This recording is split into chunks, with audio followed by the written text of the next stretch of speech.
From the snow-capped mountains of the west to the cypress swamps of the south and everywhere in between. This is the Southern Flight Podcast. I'm your host, Robbie Nelson.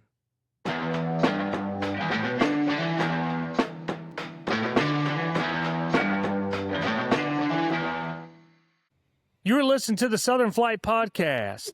I'm Robbie Nelson, and today's guest is a biologist. He is a commercial fisherman, and the reason why I met him is he's also a goose guide. This little fella cute little fella right here behind me is an Aleutian goose. You'll learn all about those today. There are, I believe I read there's 11, actually totally, there's 7 subspecies of Canada geese, and of that you have the cacklers, and then there's 4 subspecies of that, of which one of those is the Aleutian. If you haven't hunted one of those, I would highly recommend putting it on your list. And this gentleman right here is the only person that I would recommend making that happen. You'll learn multiple reasons why doing this. But Jeff, I appreciate you coming on here today. And if you would just give like a little quick backdrop of how your main job got you down the road of hunting these guys. Yeah. Thanks for having me today, Robbie. Again, name's Jeff Stackhouse. Just kind of a quick, how the heck did I get here? First of all, who do I work for at my usual desk job? And that is, I work for the Extension Service in the state of California. So UC Cooperative Extension. And for those of you that aren't familiar with what Extension is, that every land grant institution in the United States and all of our territories have a land grant institutions, and part of the land grant mission is to basically take knowledge that's learned at the university level and to get it out to agriculturalists. So one of the most common programs that I have nothing to do with personally, other than I did it when I was a kid, but is our youth education program. And most people in the United States are familiar with what 4-H is. And in the background of 4-H, that's housed at every land grant institution. And my job is I'm a livestock and natural resources specialist. So I work with local dairymen and livestock folks on issues that they have. And it's my job basically to help them answer any questions they have, help them through regulations that come up, and try to keep their businesses as profitable as possible through research and education. So that's the short version of what I do. And then I, like Robbie said, I do a little bit of charter fishing and a lot of commercial fishing now. And seasonally, I'm a goose guide. And that's how I met Robbie. There you go. So tell the guys, like the geese, these Aleutian geese, there's a bay in the area of California that he's in, and it's the Humboldt Bay, correct? Am I Yes, remembering sir. this? All right. So the Humboldt Yeah. Bay, and if you want to stay on the side of this thing during goose season, you're not going to sleep at night for listening to them. They never shut up. But it's a beautiful sound. When I came out and hunted with Jeff, we stayed at this place that was on the side of this bluff, and you could actually see out over the ocean when all the geese would come back in the evening out to the bay. I mean, it was a magical sight. But dude, you'd lay in that bed at night, and it was like midnight, 1, 2. It was just like, put earphones on with snow geese on repeat, and that's pretty much what it was like. So I don't know if you lived there, it might get a little tough living right on the side of it, but man, they're an awesome bird. One cool thing about these birds is they have the most impressive conservation success story of our lifetime, especially for birds in North America. Now, I can't really speak on birds outside of that, but at one time, these birds were down to, I think Jeff told me before this podcast, somewhere between like 100 to 200 birds. Like, that's it, like 100 to 200 birds. Jeff, could you elaborate a little bit more on that? Yeah, so I guess to understand a little more about these little creatures is, so the cackling goose subspecies of white-cheeked geese, so the littles of the Canada goose complex, essentially, there's 4 of them. This is one of the 4. It's the second smallest, which makes it pretty neat. It's a little bigger than a mallard, I would argue. Some people say it's the size of a mallard, but they're slightly bigger than a mallard when they're mature, but small, real small. And these little fellers, They nest on the Aleutian Island chain. So if you think of Alaska, that kind of spot of islands that goes off on a long chain towards Russia and Japan, the Aleutian Islands is what that spattering of islands is called. And these geese inhabited those islands for I don't know how long, right? Eons, right? And Right. that's where they evolved. They nest there and then they fly about 2,500 miles straight across the Pacific Ocean before they get to land again. And that's when they overwinter, basically. Right where they hit the west coast is where I live, and that's where we hunt them. And they come here after their trans-Pacific flight and land here, and that's where we hunt them. And the reason that their population struggled for so long was that the fur trade, the Russian fur trade in particular, the Russians showed up to those islands, saw these birds, and they said, "Holy smokes! If we just introduced some foxes, we'd have furs, for years." So the fur traders brought foxes intentionally to the islands, released them. The foxes ate the geese that can't fly during the summertime, and then in the wintertime the fur trappers would come back and they'd kill all the foxes that ate all the geese. So it eventually the foxes were eradicated, and now the goose population is doing pretty good. And that's why we don't like Putin to this day. No, I'm just kidding. But yeah, I read that. So the fur trade was going on pretty strong, and they pretty much decimated this population. From what I read, there was like one single island that they found some nesting pairs of geese on that did not have any of the fox on it, and that was like the last frontier or hope for these geese. And then they started a really strong eradication program on these foxes and started getting them out. And then over the years, the population kind of rebounded. Is that pretty much what you know about the history of them? Yeah, and some of the details aren't as sharp as they maybe should be in my memory. But I've actually had some either Instagram or Facebook interactions with an individual whose father was the first federal trapper hired to go trap the foxes off the island. Oh, no So kidding. oh yeah, and he still lives up in Alaska, and like he messaged me all the time, and we always say that we should exchange hunts and check out each other's worlds. But at any rate, so he's still up there, and he was telling me some stories, but rough timelines is like the foxes were introduced somewhere around 1750, and the fox eradication efforts started in the late 1960s. So roughly 200 years of foxes eating these tiny little geese during the molt and the nesting season when they're pretty vulnerable and can't get away. Right, So, right. But it sounds but like yeah, they rebounded really quick, though. I mean, from the 1960s to now is a relatively short time, but that just goes to show you how vulnerable species are when you start introducing species that aren't naturally in that habitat. They almost went extinct. I mean, like they were like yeah. right there. They were on the endangered list. They almost went extinct, and then here we are. What, like 60, 70 years later? Is that am I mathing right here? Yeah, Um, yeah, you're mathing right. so somewhere right up in here, we have gone from 100 to 200 birds, not 1,000, 100 to 200 birds. To how many is estimated today, Jeff?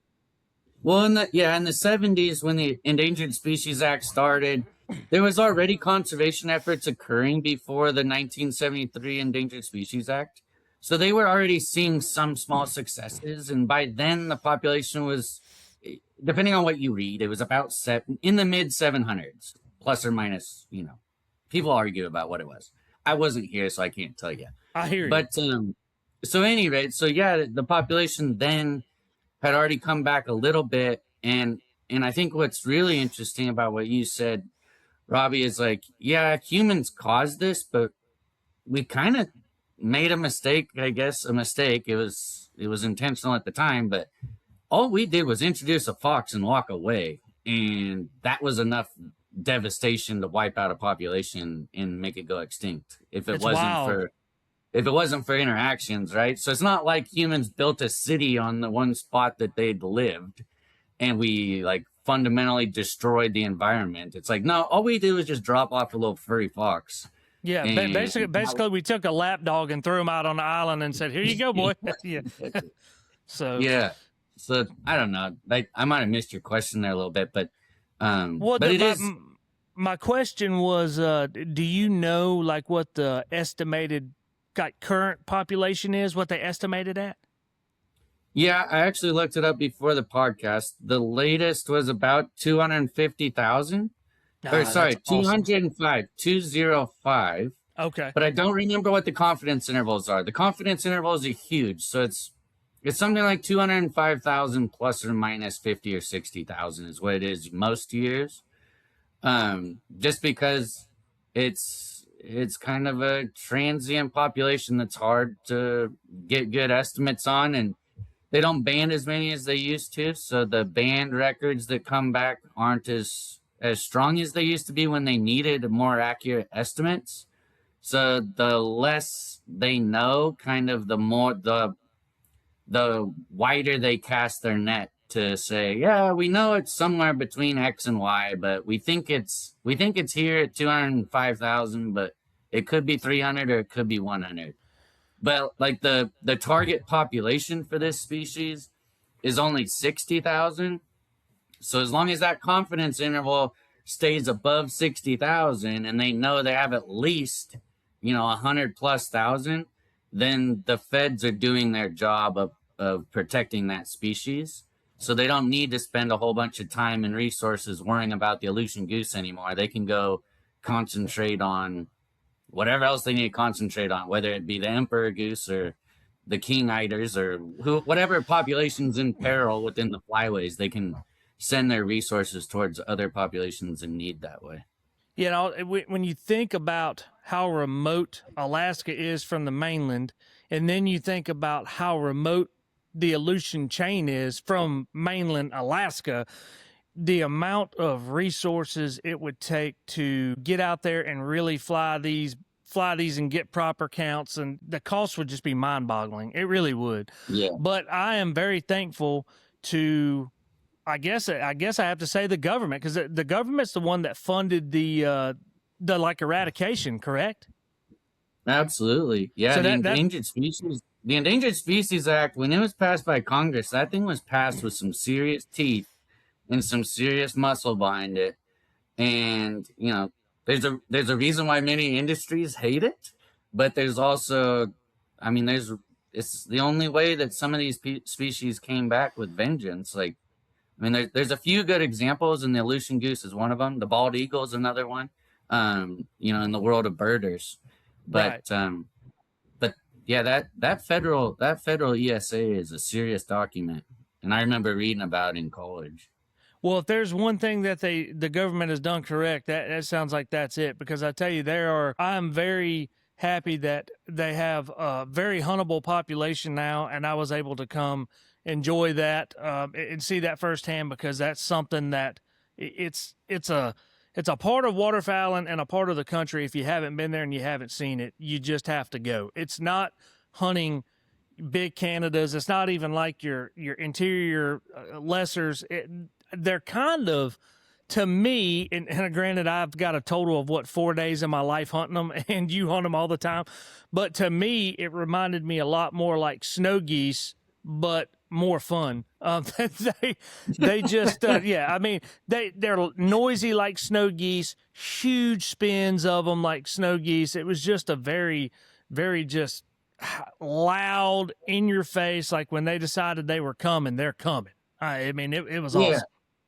Yeah, it's like hunting snow geese on like the once in a lifetime snow goose hunt, except it happens at least a couple times a week when they're here. Yeah, more. Yeah, so tell the folks about one thing that's real interesting about Aleutian geese to me is when they migrate, most of this population of geese winds up and kind of winters right in your area, correct? Yeah, well, they come here, so they'll come across. There's kind of two different paths of them, and we could nerd out and look at maps if you wanted to later. But there's kind of two different flight paths of them. The What's interesting is the section of the Aleutian Islands that has Aleutian geese that's close to mainland Canada. Those ones are kind of the sissies of the group. Like they just jump from, the closest islands down to Washington, and that's where they stay. And Okay. then what makes no sense to me is the ones that are the farthest away and closest to Russia fly the farthest and come all the way down to or all the way down to Northern California. So they have a straight shot from way the hell out there near Russia. Like I'm going to ADAC this year, so close to Oh, ADAC, cool for you. and then they're flying straight to California, and then they're kind of so depleted of their energy resources, especially the young of the year. Like the adults are in decent body condition at that time, but the young of the year are all keeled out and pretty wore out from 2,500 miles of flying with no stops. I mean, I'm sure they stop and rest on the water, but there's no feed out there, and Right, it's all right. salt water. Um, and then when they arrive here, they hang out for a couple months and get their body reserves up. And then they just jump like another 300 or 400 miles down to the Delta, like Modesto, California, Sacramento, California, Stockton, California, kind of. If you know where San Francisco is, just a little inland and maybe south a little bit. So they don't go far once they're here. And then after they hang out down in the Central Valley, and get some more groceries from the grain and the rice and the corn down there, they'll come back here in early March, and then they'll hang out until tax day. And then it's fascinating, Robbie. Like there'll be 350, like, well, that's an exaggeration. There'll be 200,000 geese here, or maybe 150,000 on like April 12th. And by April 16th, there'll be maybe, I don't know, 3 or 4 thousand juvies hanging around that don't really know where everybody else went. But like that migration, it doesn't matter which way the wind's blowing, how bad the storms are. Like it is on April 15th, they're gone. And So it's all by daylight, not by weather, which yeah, is so they're also photo migrators then. yeah, exactly. It's Well, that like because when I lived in North Dakota, I mean anybody that's hunted snow geese, you're following the melt up and down and up and down. But with these things, nah, they're looking at the calendar, completely different bird. that's pretty cool. So those geese they're not far from getting ready to take off right now then. Correct. Yeah, the farmers are sick of them. Every time I see a dairyman or a cattleman, they're like, Stackhouse, when are your damn geese gonna leave? I'm like, soon, guys, soon. Dude, Just keep feeding them for me. you literally have like the perfect job. You kind of help these guys grow this great nutritious grass to feed these cows, but what also likes great nutritious grass? Geese. Yeah, So then you get to exactly. go in there, and that's part of the reason why I said this is the guy to go with, because trust me, when I was there, he knows everybody. So you're not going to get on a field out there unless you're going with Jeff. I'm going to go ahead and tell you that now. So you might as well just save your money and book with him and go. But man, I remember when I was out there with you that those birds would come off that bay when they just said it was time to go. It was just like time to go, and they would come off and come in. And if I'm remembering correct, wouldn't those birds kind of like hang out in those fields like most of the day? Yeah, all day long. Yeah, Yeah, that's what I thought.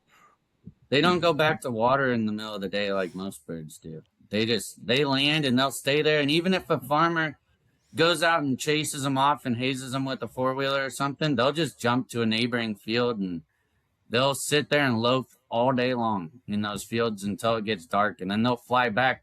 Like when it's pitch black is when they fly back. Like I find Oh that yeah. also like a very odd evolutionary trait. Like why would they fly back in the dark? Like not like twilight, gray light. It's dark when they fly back. Yeah, Which is they're a interesting. very, very unique critter for sure. When I was out there, I saw that. I'd never really seen anything like them. I've never really seen anything like them since. They have similarities, obviously. I keep saying snow geese because if you're used to hunting snows, that's the closest thing I can think of that it reminds you of. But so going back, so obviously there wasn't a hunting season for these guys for a long time, right? I mean, they were on the endangered species list for a while. Obviously, they made a comeback. Do you know when the first seasons were for these, like hunting seasons? They were delisted from the Endangered Species Act. 2003, they had kind of a very conservative, I think it was even the lottery, but I can't recall exactly, for the first hunting seasons. And then in 2007, the population had gotten high enough that farmers were complaining and they had to start a spring depredation hunt. Right. So, but when they came back quickly. That's wild. Well, which it's also telling that the breeding grounds, whatever they need up there, they must have. Right. So, yeah, I mean, if they're doing that strong, because I know the duck population from the prairies and all that's been down because the last several years we've been in this big drought, and it's just like every year's like doom and gloom looking at it. I checked the drought map, totally getting off topic of geese now, but checked the drought map the other day, and it looks like the prairies are not in as bad a shape as years past. That could change because it's still very early. It could change for the better or change for the worse, but a little bit of hope there based on what I saw on that drought map. But anyway, back to the geese. So Jeff, they have do you guys have a 107-day season on these geese now, or is it longer than that?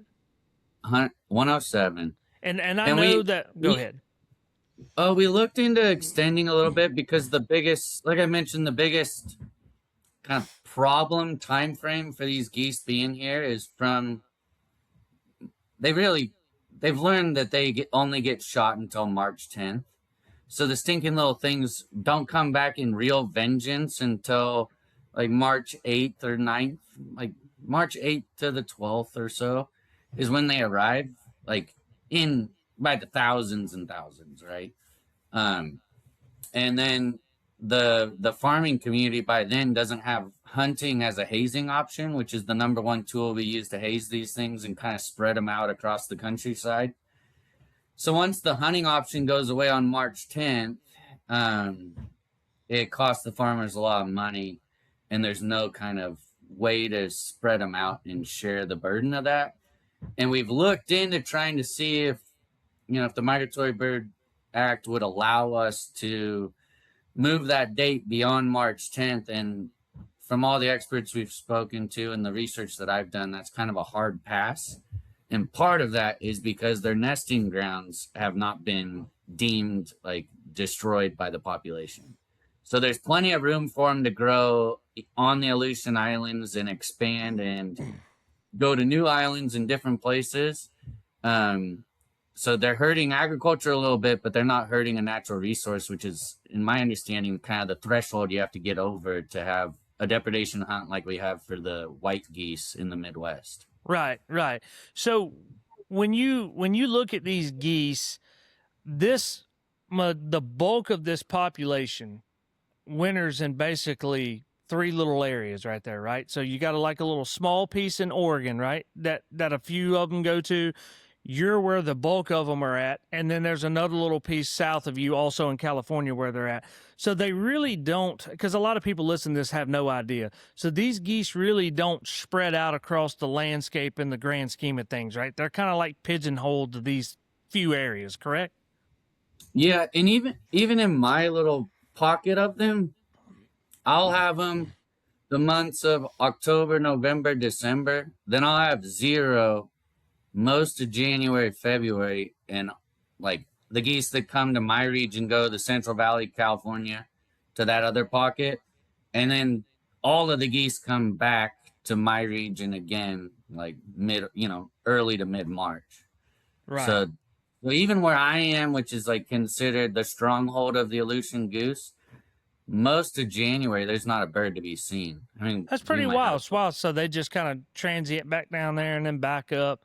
So it's just, your season's kind of, I know when I hunted with you, it was in December. It was early part of December. I do remember that. And there was plenty when I was there. There was plenty when I was there. But, so I kind of feel like I know the answer to this, but, I am doing this podcast on these Aleutian geese, and a lot of the people listening to this probably have never even heard of an Aleutian goose before. These birds, when they get to you, they're pretty much feeding. Are they feeding primarily in these dairy grass fields? Like that's their primary diet while they're there? Yeah, that's it. Just green grass. Like, I mean, you saw it, but for the folks that are listening, like, you're in an irrigated pasture. Sometimes there's cows literally breathing down your neck, in the pasture behind you if you're hunting a fence line. But it is irrigated. It looks like New Zealand. It is green as far as you can see. Every corner of the place has cows on it if they can get a cow on it. And you're basically hunting what looks like, I don't know, like a golf course. Like it's just pretty manicured, beautiful green pastures in the entire region. It's unique. I've never hunted anywhere else quite like it. Me neither. I remember flying into. So my wife, for those listening, this is a great trip to take your wife on, even if she's a non-hunter. It is a beautiful, beautiful area of California. And if you set the politics kind of aside of California, whether you agree with them or not, and just go for the beauty of what you're there for, you get out of those major cities and a lot of people are just like you and they really are. And that surprised me because that was my first trip to California is when I came there. And my wife, one of the big things she wanted to do is see that Golden Gate Bridge. So we flew into San Francisco, rented a car, did the whole Golden Gate Bridge tour, saw the Alcatraz, went down to Fisherman's Wharf, did all that, the trolley ride, all the stuff the touristy stuff people want to do in San Fran. And that was fine, cool, whatever. And then I was like, all right, I was ready to hit the road. And then when you get right outside of San Francisco, man, you start going through this. I don't know if it's considered like a high desert mountain, or you kind of go through this like mountainous area that doesn't really have a lot of trees in it, but just gorgeous. And you're just driving through this, and then the landscape kind of changes again, and then you get around those big, beautiful redwood forests, and it's like all of a sudden you just poof, you appear on the coast, and there's just this little green valley. And that little green valley is where all the geese are at. So your whole drive there looks more like you'd be going mule deer hunting or something. It doesn't really look like you'd be going looking for a goose, and then all of a sudden you just appear in this little valley and you're there. And it's such a unique hunt. In a unique area. I have a random question, and I don't know if you know the answer to this. Sorry to put you on the spot, but thinking about these geese. So they roost out there in Humboldt Bay, which is saltwater, and then they fly to the field, and they're there pretty much all day. Where are these birds watering? Do they have the gland where they can filter out saltwater, or are they getting enough water from the grass? Well, it's my understanding that they can filter out salt water, Robbie. Okay. This is probably a better question for a real biologist. But they do have that kind of blunt forehead. And a quick Google search could answer this for us, I'm sure. Yeah, but I didn't mean to put you on the spot, man. I was just thinking about their habits and where they live up there on the Aleutian Islands. I'm sure there's places that just got fresh water, but they're kind of like they're a sea goose without being a sea goose. They like make a living right next to the sea in both areas, it seems like, but they're not a quote unquote sea bird. But you don't really see many other species of Canadas roosting on saltwater. I'm sure some do somewhere, but it just doesn't really seem like a common thing. That's what I'm saying. They're just kind of their own unique little bird. Well, and I mean, just thinking about it, it's like, okay, how far do these things travel a day? Is it 200 miles a day, or is it 500 miles a day? Call it even 1,000 miles a day. I would have a hard time believing that they couldn't consume salt water because they've got 2,500 miles to go if they do it perfectly straight. They're not going to do it perfectly straight. So even if miraculously they could fly 1,000 miles a day, that's 3 days of flying with no water as a really as a new fledgling. Like they survive without food, but I can't imagine them making that trek without being able to consume water because all they have is salt water. Yeah, I mean, you wouldn't think so. I'm going to try to fact check that before I post this, just so I can know for myself. It's just a random thought that popped into my mind. Yeah. So in your area right there where you're hunting, there's a lot of dairy farms, and I think that most of these birds are feeding on these dairy farms, correct? Isn't that what they typically are, is dairy farms?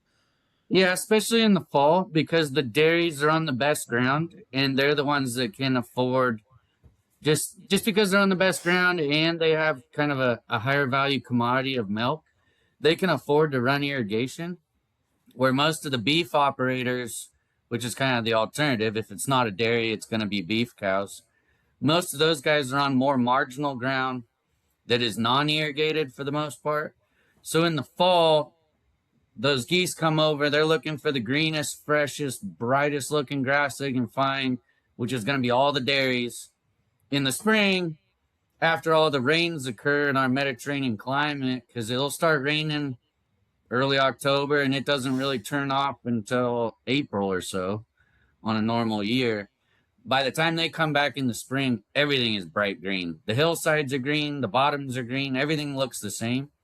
And that's when in the spring season they'll spread out a little bit, and you can find them in all sorts of weird little nooks and crannies where they shouldn't be. Right, right. So with the dairy industry, I know in the southeast where I'm at, the small dairies especially are shuttering left and right. They've been doing it my whole life. It's very hard to find many small ones left anymore. Typically, the only ones that are left are pretty big operations, and they're kind of few and far between. So in your area, if the majority of these geese are making a living on these dairy farms, and this is, I guess, an opinion based question, or first of all, are y'all also seeing the decline in dairy farms up there, the small mom and pop operations? That's the first part of this question. And the second part is if you are seeing a decline in that, does that worry you about the future of these wintering geese that are in your area? Yeah, that's a good question. So getting to the dairy industry, we're seeing the same thing in California. So I grew up in northeastern California, and roughly Sacramento North, the dairies have consolidated, or I mean, they've gone out of business and have changed to a different agricultural commodity. For the most part, we've lost 98% of those dairies in Northern Really? California. And then we've had a consolidation of dairies in like what I would call true dairy country. It'd be like Sacramento South, like down in that region where we have real California dairies, which is what makes us the #1 dairy state in the nation. Those dairies have also greatly consolidated and become a lot bigger and a lot bigger. Now we're having regulatory pressures. We're having more and more cost to do business for whatever way, shape, and form you want to point at in the state of California, thanks to our politics and our lack of interest for having business in this state. Most of those bigger dairies are now looking to move to places like Idaho and Texas and other regions that support agricultural operations and are more friendly to the business models. What makes us unique, so in my specific tiny little region, when I got here in 2013, there was about 70 dairies. Now there's about 50 dairies. Many of the 50 have taken over the land that used to be held by the 70. So the footprint of dairy production geographically is the same. They've just gotten a little bigger. And the reason that the dairy business works where we are and that the dairies can stay small is because they're all organic, #1. So they're getting the highest price point for their milk. And then #2, we live in a rainforest, and especially in the winter, our groundwater table is our surface water table. Like you're walking through groundwater that's on top of the grass, basically. Right. Like at the driest of the drought, the groundwater is only 15, 20 feet below you. So like pumping costs are very cheap. And you got green grass 12 months out of the year that grows 12 months out of the year because we never get cold. So what that amounts to is very low inputs. So our dairies don't have to truck very many feed sources in from out of the region. So the inputs are low.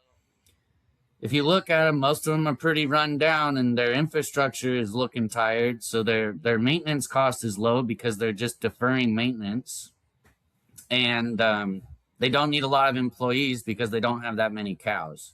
So they're able, so far, they're able to hold on. Um, I, you know, I fear for the loss of the dairies, and I think it'll happen someday, especially as population continues to grow. And I think dairying may or may not be the highest and best use for this ground. Like, I think you could make a lot more money growing row crops, but it's not part of the culture, and nobody has interest in growing row crops. So for now, I think we're good, which will probably get me through my lifetime. Well, But there you future go. future generations, I don't know what they're gonna grow or where they're gonna be killing Aleutian geese. But these little geese are highly adaptable. They'll find somewhere to go. That's right. Well, I'm hoping they don't have to find somewhere to go. Hopefully, if they find somewhere else to go, it's because the population is doing so good they have to spread out more. Yeah. I wish some would find their way to Augusta, Georgia, but I don't think that's going to happen. Yeah. So to kind of put it in perspective, there, that little landmass, kind of where you're at. So you've got the bay, and then you've got the valley, and then you just kind of like hit a mountain. From what I'm remembering, correct. Do you have an idea as to that little landmass right there where the bulk of these geese are feeding, like how big of an area by that, square miles wise or anything? Do you have any idea on that? Yeah, Del Norte County. So there's two counties where these things exist. One is Humboldt County, and the other is Del Norte County, to the north of us. And I want to say that,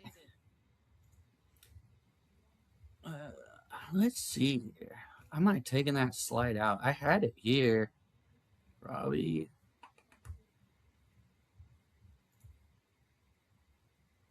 Oh, it's on my economics. I want to say it's 5,000 and 25,000, but well, I don't have it anymore. What do we got here?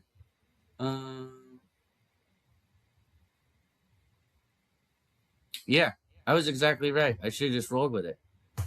But yeah, the land mass. These geese are in two counties in my region on the coast. The county to the north is Del Norte County, and the county seat is Crescent City, is the name of the city. And then where I live is Humboldt County, and the county seat is Eureka. So if you're trying to look at a map and find these places, that's where you're looking for. But Del Norte County has approximately 5,000 acres that is inhabitable for geese, in beef or dairy production. And then Del Norte County is a little north of 20,000 acres that is inhabitable for these geese. So in the grand scheme of things, I'm about to say, in the grand scheme of things, you're talking about 25 to 30,000 acres max, somewhere right around in there of land that 25,000 acres for 200,000 geese. Yeah. So guys, it's hard to fathom. It seems like there's 10 million of these things when you're there because they're packed into this little area. It's just so unique. You literally have to go there to figure that out. From what I remember about being out there beyond the goose hunting is obviously you've got all the redwood forest and the national, any place that is that you could possibly go see a redwood tree is within a few hours of this place. My wife and I hit that 101 coastal highway that's famous, and we ran it all the way up to Oregon. And there's so many different places you could stop and look at outcrops over the ocean, all the different parks where you could go see the redwoods. And if you haven't done that, it's worth the trip just to go see that. It truly is. Go ahead. Absolutely. Like it is. And it's they call it the Lost Coast is the name of our shoreline, and it's because it's highly erosive. The cliffs just fall in, so they can't build on any of our shorelines. So everywhere you go, it's just beautiful, rugged, nasty shorelines with huge boulders sitting out in the middle of the ocean that are just slowly getting beat away to nothing, with not a single house in sight. There'll be maybe some cows and some trees or some Roosevelt elk around, but none of the shoreline is developed whatsoever to speak of. And then the other piece too, Robbie, is like in terms of like adding value to the trip, is like if you wanted to fly into San Francisco, you could. And then you could stop in Napa, which is halfway from San Francisco to here, if you wanted to do the wine tasting game. And Right. then you come up, see the redwoods, kill some geese. If you're so adventurous to go out in the ocean and catch fish, we also have like one of the most remote shorelines, like I said, with just no boats as far as you can see most times of the year. Like it makes you feel like you're in the middle of nowhere, Alaska, to me. And I love And I've been to Alaska. It was very similar, especially when you get out of town a little ways and you start heading Yeah. north. When you start heading north on 101, heading up towards Oregon, and some of those remote kind of pull offs where you can just pull off right there, they were just everywhere, and you pull off, and it just looked like a scene from a movie or something. It was just wild. You'd almost wouldn't even think you were in California. That's for sure. And if you haven't No, seen those redwood, other than there's too many damn people here. That's the only problem. well, I mean, I'm with you on that. But when I went up there, maybe it's the off season for tourists or whatever. But it really wasn't that bad in the parks when we were there. Of course, we were there in December, and it wasn't really that bad. And we went to all the major parks. I can't remember the names, but the one where you drive through the tree, and then the one that's got supposedly the biggest and oldest and all this stuff. And it was beautiful. And I remember my wife was like, well, I want to go see the redwoods. And I'm thinking to myself, well, it's just a damn tree. But all right. I mean, I want to go shoot geese. So if that's what you want to do, we'll go do it. And when you get there and then you actually see these forests in person, it changes your perspective on it, because you really start to understand how old those forests are, man, and how old those trees are. How many Aleutian geese have flown by those things in the last, if I'm remembering right, some of those trees were like, I could totally be misspeaking on this, but I want to say some of those trees are like a couple thousand years old or more. Yeah, I mean, some of the big ones are like 3,000 years old. They've been there a minute. yeah, I remember that. I just remember it being like crazy timelines on that, and it was just a really, really cool trip. I highly recommend doing it and taking your spouse, even if she doesn't like to hunt. One thing I did find interesting about out there that has nothing to do with hunting, and especially coming from the South, was all the pot farms. matter of fact, the Airbnb that we rented, unbeknownst to me at the time, was a pot farm, and it was like the housing. Oh, dude, it was like housing for whenever the workers would go. I guess when it was time to harvest, they'd stay there. So we pull up to this place, and it was beautiful. Now, I mean, it was on this bluff, like I said, you're looking out over the ocean, just a beautiful place. And I remember getting out of the car and going, wonder what all those like big giant greenhouses are for. Wonder what they're growing here. And you walk inside and you immediately smell it, and you're like, whoa. Okay, somebody's been burning down in here. And then one of the workers or something was coming by, and I'm like, yeah, what you got? Oh, yeah, this is marijuana farm. Oh, it is. Okay, so we're staying on an active marijuana farm. That's interesting. So if if you go to visit out there and you get an Airbnb, just be mindful of that. But I mean, it didn't bother us. Nothing, obviously nothing bad happened, and I don't think it's frowned upon out there like it was. You know, the laws have even relaxed here on it, but at the time it was still kind of like, I was like looking over my shoulder, like waiting on the FBI or something to jump up on top of us up there. But tell me a little bit more about this fishing you do, man. I remember you doing the fishing when I was there. Of course, we weren't doing that, but you guide for fishing trips, and you also fish commercially, right? Yes, sir. Yep. Yeah. So I use the same vessel for both. I just have it's called a small aluminum boat with a pilot house on it. And for the charter fishing stuff, I do I do salmon out in the ocean. So we go catch king salmon in the Pacific. And then I do Pacific halibut. So there's two different species of halibut in California. One is the Pacifics, which are the same ones you'd go to Alaska to catch. The other ones are called California halibut, which are actually a flounder that exists from Mexico up to about where we are.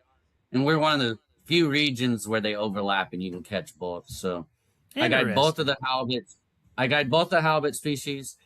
I guide salmon and then I do albacore tuna trips, and then occasionally there's bluefin tuna around. We'll chase those ones, which they're the big models. Like an albacore, a big one's 20 pounds, 25 pounds. A bluefin, a big one, is 200 pounds.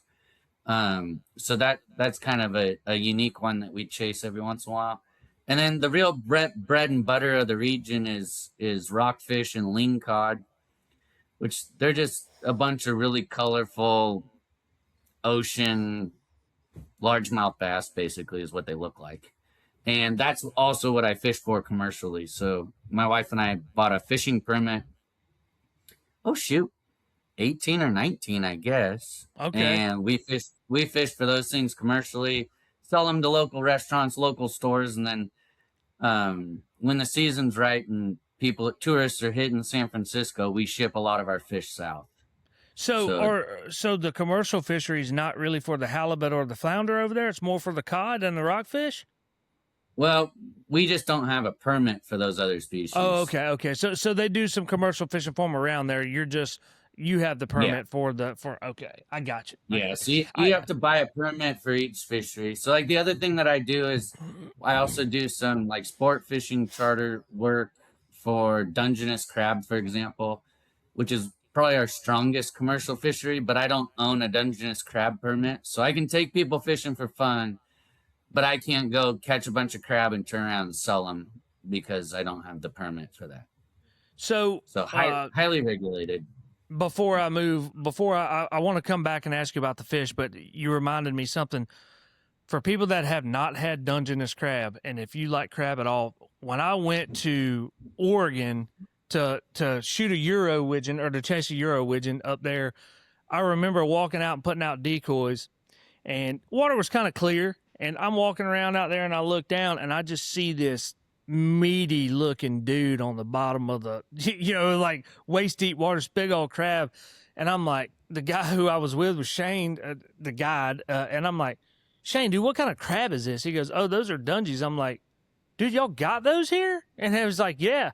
I said, can we catch them? And he's like, he goes, no, not really. He said, but I can take you somewhere when we get done to eat them. I said, absolutely. Dude, when we got done hunting that day, he's like, you still want to go get some crab? I'm like, yeah. So we went to this little pier, and the boats come in, all the guys with the crab pots or whatnot, and they had like a little guy that almost had like a popcorn or hot dog cart thing there. And he was like, literally, you take your crab off the boat, out the basket, and basically just throw it right in and cook it right there. Dude, I ate until I was sick. I mean, those things, dude, they are so good. I love crab, and to me, the meat on them was just so thick and big. It was like it was the best bang for your buck for a crab. I don't remember how much money I spent on it, but I think it was pretty ridiculous. But it was good though. It was really good.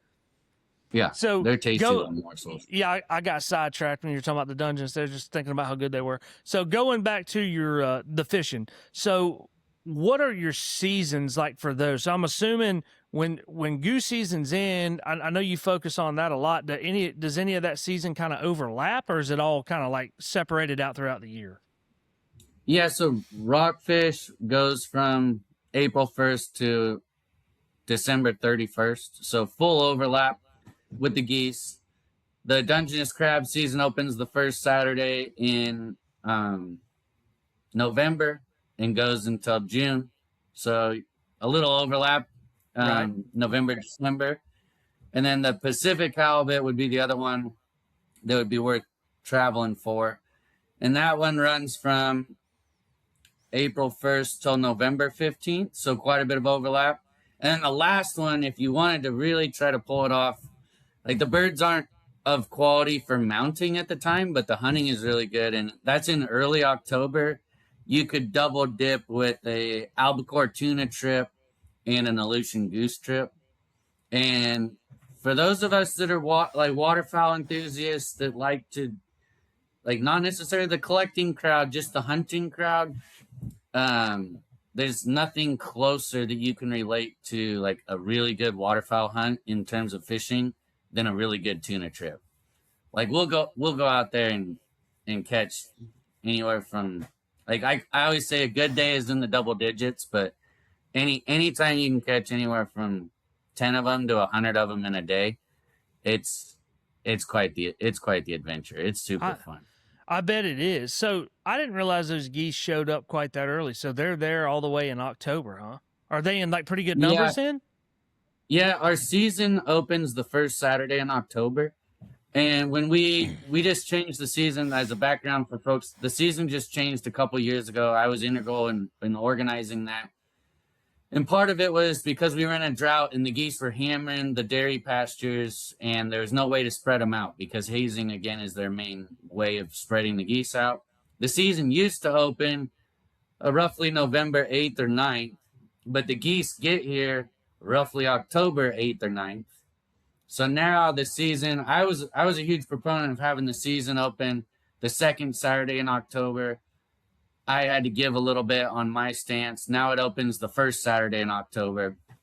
I wouldn't travel here to hunt the first Saturday of October, but I would definitely travel here to hunt the second Saturday of October. Like they they get here in decent numbers around somewhere between the 5th and the 10th of October, and then it's game on until mid-December.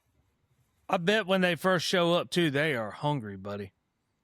They're hungry and they're not very smart. It feels like Yeah. it's like hunting in Saskatchewan. Like they haven't seen a human being yet, and the poor little things just aren't very intelligent. I mean, it also makes them fun though, man. So, Oh yeah, it makes me look like a rock star as a guide.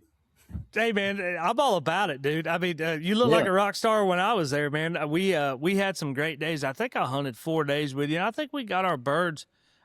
You know, you counts don't really matter that much. It's just the experience. But I think we got our birds every day. If we didn't, it might have been one day when we might have been one or two short. I don't remember. But we had every hunt was an awesome hunt.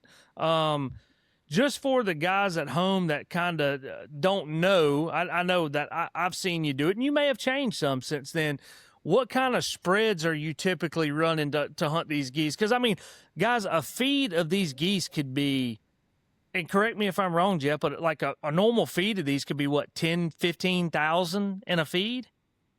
Yeah, in the late season, like when you were there in mid December, like I'd say huntable numbers are usually anywhere from 1,500 to 15,000. With numbers like that, you can take a group of guys in there. You only need 10 per person. Like the limits are liberal, but it's 10. Like it's not unlimited. Right. So if you got guys, I mean, if I have guys that can shoot straight, I can go in with a feed of 400 or 500 and be fine. But if I want to have real high confidence, I like to not set up on a field that doesn't have at least 2 to 5,000 geese in it the day before. And that usually affords like a little bit of playing with them too. Like, you could try to get a big grind going and let a few land just to have more coming, just to get the experience of having 500 or 600 like literally landing on your feet. Because it's fun, and I'll work with whoever's in the blinds with me for whatever hunting they want. Some guys don't want to land any because in air quotes, it's not sporting. If it's not sporting, then shoot the ones in the air is always my argument. Every time I call the shot, there's birds at least some in the air. So if you want to be a good sportsman, you can shoot those ones. If you want to whack them for the numbers, you can kill the ones on the ground. I don't care. But yeah, so then we'll go out. We'll set up. I almost exclusively hunt out of layout blinds. And in this green grass, the challenge is the grass wilts and artificial grass doesn't work. Like a lot of guys kill them with artificial grass.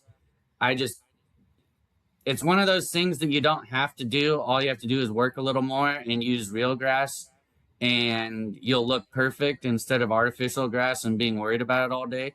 So as the guide, I go and cut fresh grass every day, and then we either re-stubble or at least touch up our blinds with fresh grass every day. So it really is like the way I do it. It is all hands on deck for the hide, because one guy just simply does not have enough hours in the day to cut the grass, to scout, and to prep the blinds. So I ask my clients to help with the blind prep and with setting out decoys.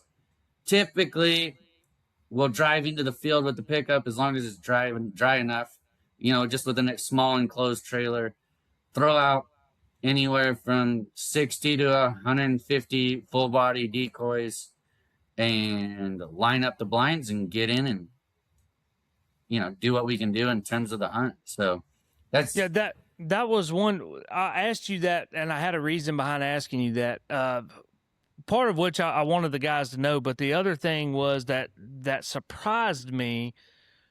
Normally, if you're going to go hunt birds that are coming in the size groups these are coming in, or at least when I was there, I know you said I was kind of there peak time, so I was seeing like big, huge spins and these big, big numbers. But typically, I'm thinking like a snow goose spread, like a guy's got 1,000 socks out and 200 or 300 full bodies and all this stuff. Now, you had some nice quality decoys, and I do remember that, but you didn't have it wasn't just like a ridiculous amount of them out.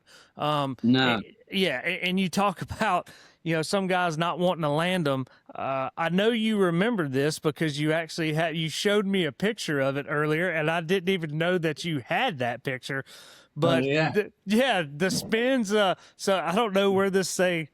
All right, so I don't know how he had that made, but I'm gonna post this picture as the thumbnail of this, like the actual live picture. I took that. It was actually a video and I screenshot. I took that picture on my cell phone.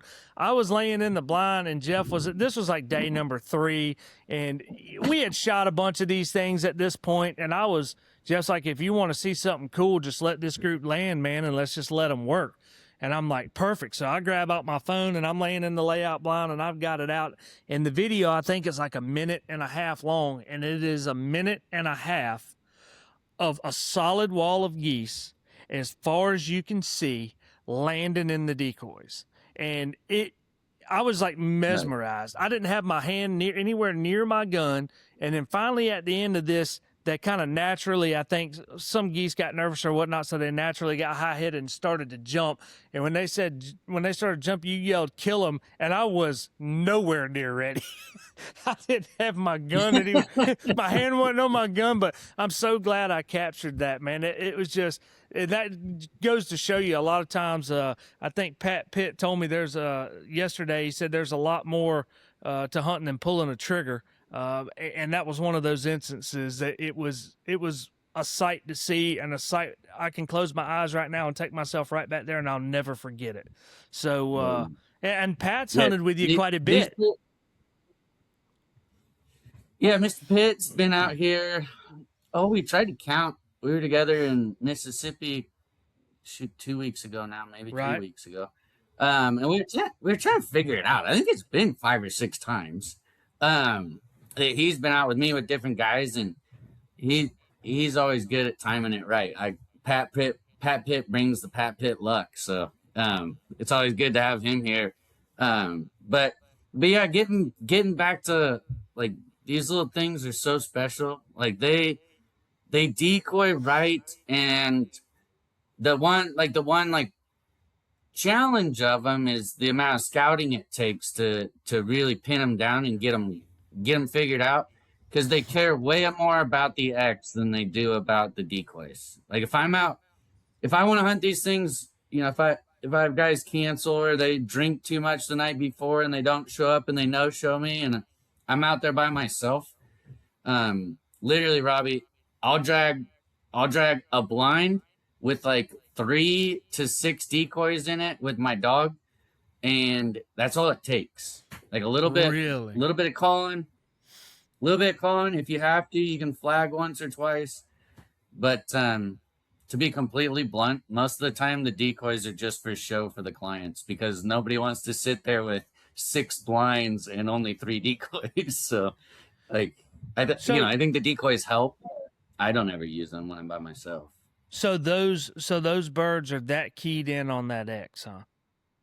Like that. Yeah. That's just like, if you're not. All you need is a couple. You just need a couple of decoys, so that way they're landing, in your 10-yard by 10-yard square, not 30 yards to the left or 50 yards to the right. Like they don't need much, because they're not going to be 2 fields away or 3 fields away unless you didn't do a good job scouting. So is it safe to say that these birds you can't really traffic them? You know, some people like traffic some of the bigger geese in certain areas of the country that they don't really respond too well to that. They're like a point A to point B kind of goose, and it's not easy to get them to go where they don't want to be. So if you asked me this question 2 years ago, I would have said they never traffic. It's a waste of time. Since then, I have hunted a few days when I would normally not have hunted because I had out of area guys that said, I don't care. I want to go whether we kill a goose or not. And I said, okay, let's go. And we've successfully trafficked them better than I thought we would. Okay.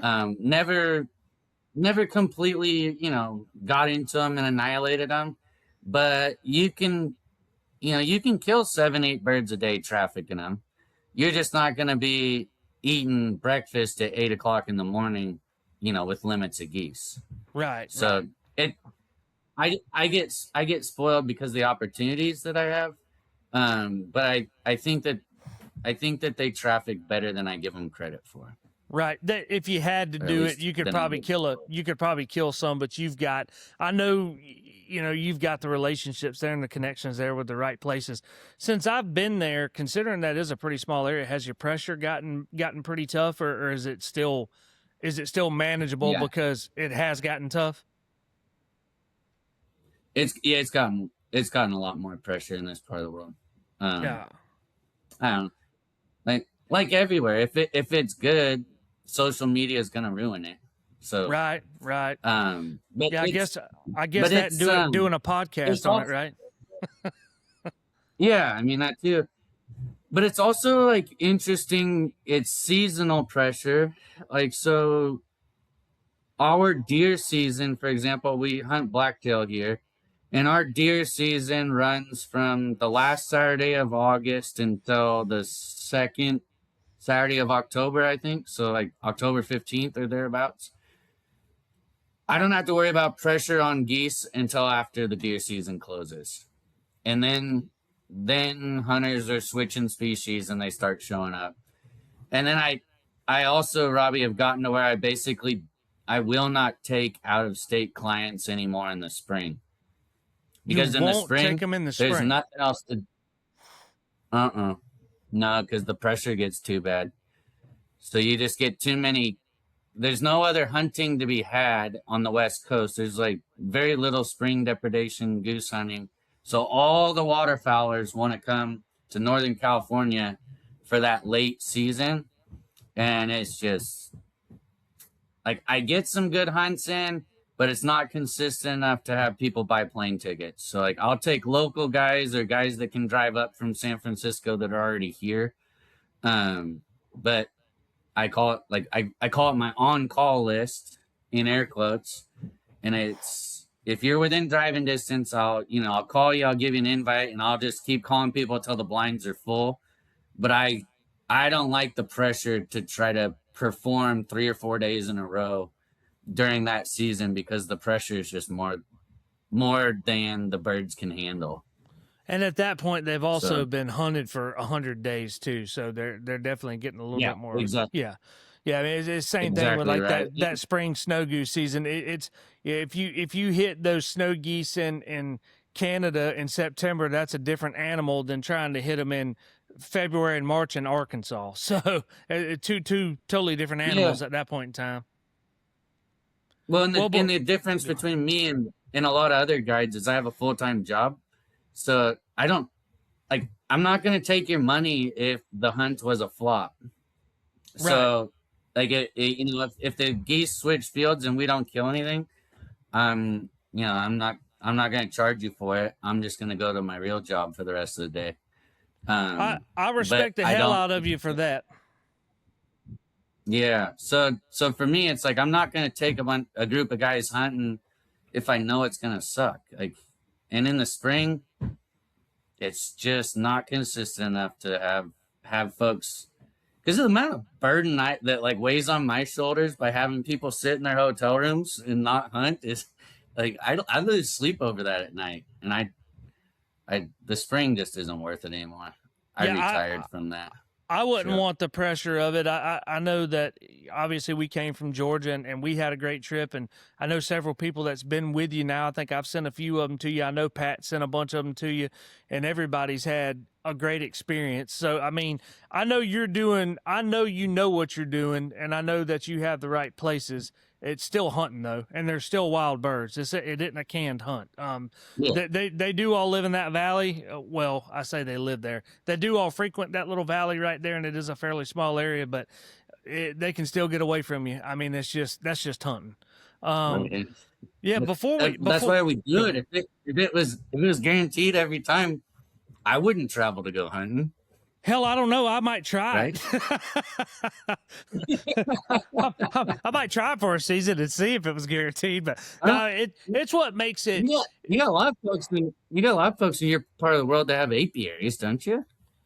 Well, yeah. Well, there's definitely some for sure. And then you got all these. Don't get me started on these release mallard operations that are over here that have ruined the Atlantic flyway population of ducks. Don't get me going down that road. But yeah, there's plenty of those too. All these guys paying $500-600 a day to go shoot 4 mallards that were raised in a pen that are trained to fly from this pond to this pond, and they'll shoot them and do their tailgate pics and all social media proud. Yeah. And it was like, dude, it was no different than me going and shooting my neighbor's cats or something. I mean, it's the same thing. I mean, it really is. It's the same thing. It doesn't interest me at all. But before we hop off of here, you mentioned earlier you were going to ADAC. What are we doing up in ADAC? I'm actually traveling up there with some folks from the south. I don't know if you know Brian Brew. He's a taxidermist down there. I don't know him. What state's he out of? He's in Tennessee. Tennessee, okay. Yeah, I'm in Georgia. Yeah. But any rate, he came out with me last year with a group of guys to hunt the Aleutians for a week, and got along with those guys really good. And they're coming out again this fall, the same week. They had so much fun. And they called me, I don't know, around Christmas time and said, hey, you want to go to ADAC, Alaska and chase Pacific eiders? And I was like, yeah, it's not real high on my bucket list, but yeah, I'll go. So I'm going to ADAC.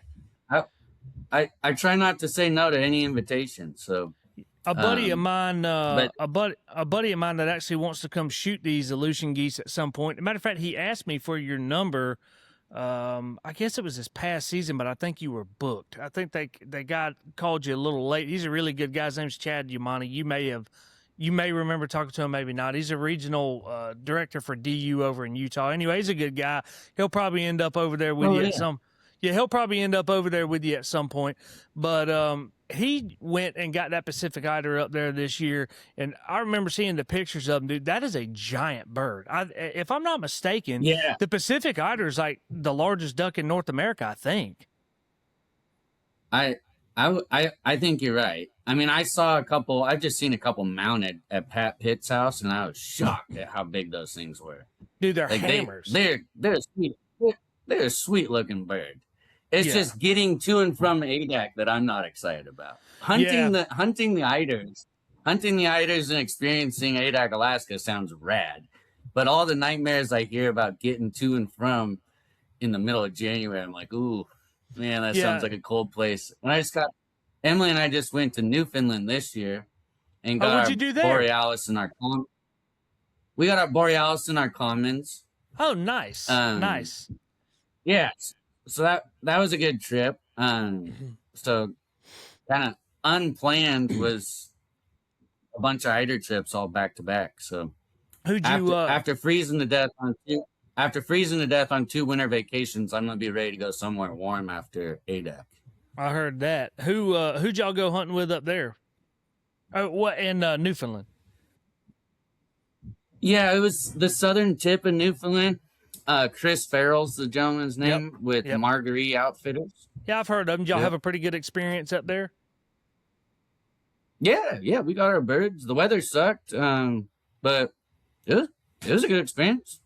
I've been toying with the idea. I've got if you want to call the North American 41 or what. I mean, there's more than that or whatever, but I've got 2 birds left. I need to go down to Florida at some point and get me a fulvus. I just haven't made it a point, and I need to go get a king eider, but those king eider trips have just gotten so expensive. You can literally go, I'm going to New Zealand to hunt in June, and that trip to New Zealand is costing me less than what it would cost me to go to Alaska to get a king eider. And I just, for that same money, I'm just like, I mean, I'd rather go to New Zealand personally. I'm Yeah. now you want to talk about a trip I'm not looking forward to traveling to, that one right there. I'm looking forward to being there and experience that. I'm not looking forward to that travel, man. I'm going to need like 4 anxiety pills before I get on that flight. Hey, you sound like me when I get on a long plane flight. Dude, I'm like California is not bad. Yeah. I mean, from here out to you was like I think 4 hours or 45 minutes. Like those, if 5 hours and under flight, a movie or two, and you're like, you're there. But now I'm gonna have to fly from here to Los Angeles and then Los Angeles to New Zealand, and that leg right there alone is like 16 hours, I think, if I'm remembering. I try not to even look at it. It's a ridiculous amount of flight time, but you got to experience some of this stuff. You got to be willing to go. Yeah, and I'll call you and pick your brain about that one too, because I've just started looking into New Zealand some, and I'm like, I haven't even decided what island I want to go to. I think I'm just gonna have to go do both. Go to an outfitter in the north, go to an outfitter in the south, and just take the wife and spend 14 days. Maybe kill some big game while we're there. I don't know. There's plenty of that to be done. I know we are particularly hunting on the South Island. I was supposed to go 4 years ago down there, and my wife came up pregnant. And so I had to put that on the back burner there. And the guys I was going with, they went ahead and went, and they hunted the South Island with Central South Outfitters. If you haven't seen him before, you ought to plug him in on your Instagram or Facebook there, Central South Outfitters. Matter of fact, I need to look it up on my phone. It might be Central South New Zealand. I'll text you after this. But the guy's name is Connor Conlaw down there, and he's on that South Island. Yeah, he's on that South Island, and the guys that I was supposed to go with went down, and they got all their birds, everything, the Pacific black duck, the swans, the shell ducks, the spoonie, everything you could get down there, they got, and they loved it. Both of them said they'd go back, and they went with this guy. So we went ahead and booked with him, and I'm really looking forward to going down there. But yeah, I'm heading in June, so I'll try to remember to reach out to you when I get back, or if you get curious about it, just holler at me, and I'll have you a firsthand report on that one. All right. Yeah, I'll ring you up on that, Robbie. Well, Jeff, man, I go ahead. Well, I was just saying that's like another thing that I like so much about my clientele in particular is most of the guys that come and hunt with me are people like you that have traveled, or at least attempting to travel the United States and the world and seeing places, and it's just fun to exchange stories and hear about good experiences, because that builds my Rolodex too, because I'm one of you. My brother. wife and I both love to travel. Yeah, we both love to travel and kill birds everywhere we go. So it's always fun to exchange stories and do exactly like we just did, exchange contacts for good for sure. experiences. For sure. And like I said, I know guys that's been out with him firsthand. So it's not secondhand information. I mean, it's guys that I trust that went with him. And anyway, I think he's a pretty solid guide, but the North Island. I know several guys that's been up there too, and I think they had good success. I think you can kill all the birds on either island. The South Island to me it kind of seemed a little more remote. In my research. So I just and that's where Connor was. And when we were kind of weighing the pros and cons of who to go with and where to go, I'm sure there's some other great outfitters down there. So I'm not saying there's not, but it's kind of hard when you're going that far, you kind of want to pick somebody that at least somebody you trust to know has had some experience with, because that's a long way to go to get on a goat roping. Long way to go. But yeah, man, you talk about hunting and the traveling and all that, at this point, you know, I've done all 4 flyways, and I've said that before on this podcast or what. I think I'm up to 20 states now. I'd like to do them all eventually. I got a couple of the birds left or whatnot, but man, the experiences and the different cultures, the different places you see, the different people you meet on these hunts. I mean, hell, I haven't hunted with you in 8 years, and we picked up today and then we've kept up over the years. It's not like this is the first time we've talked in 8 years, but we picked up today just like I was hunting with you last week. And that's the beauty about waterfowling, man. I mean, there's other things in the world that also bring people together, but waterfowl hunting is definitely a tight niche brotherhood for sure. So For sure. But man, well, thanks a lot for having me today, Robbie. Absolutely. I'm going to respect your time. I know you're a busy man. Thank you for taking the time to do this with me. I know you've got a lot on your plate, so I really appreciate that. And don't be surprised when you get a phone call and I've got me and a couple buddies of mine coming out, because I've got my buddy in Utah, I've got a buddy in New Jersey, and I've got another buddy that all 3 want to shoot those geese. So I've talked it up enough. I need to just get on a plane and fly back out there with them and come do it again, because I'd do it again tomorrow if I could. So come on in. Yes, sir. Well, guys, I appreciate y'all listening. You have been listening to Mr. Jeff Stackhouse. Jeff, tell them how they could get a hold of you if they want to book one of these hunts or one of your fishing trips. Yeah, the company name is Stackhouse Guide Service, Northern California. You can Google it, or my cell phone number, if you're ready, is 530-945-9620. Again, 530-945-9620. This is the best way to get a hold of me, just because sometimes emails fall through the cracks. So thanks a lot for having me. Yes, sir. Guys, y'all give Jeff a call and get on his books. It's a hunt of a lifetime. You will not forget. Thanks for listening, and we'll see y'all next week.